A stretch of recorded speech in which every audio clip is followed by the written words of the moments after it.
உங்களுக்கான இன்றைய வாக்குத்தத்தம். வேறொரு உவமையை அவர்களுக்கு சொன்னார். பரலோக ராஜ்யம் கடுகு விதைக்கு ஒப்பாய் இருக்கிறது. அதை ஒரு மனுஷன் எடுத்து தன் நிலத்தில் விதைத்தான்.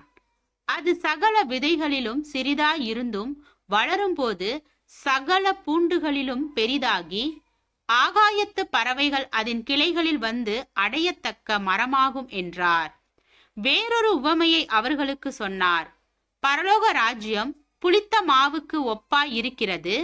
அதை ஒரு ஸ்திரீ எடுத்து முழுவதும் புளிக்கும் வரைக்கும் 3 படி மாவிலே அடக்கி வைத்தாள் என்றார். இவைகளை எல்லாம் இயேசு ஜனங்களோடே உவமைகளாக பேசினார்.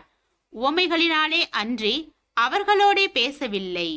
மத்தேயு 13வது அதிகாரம் வசனம் 31 முதல் 34 வரை.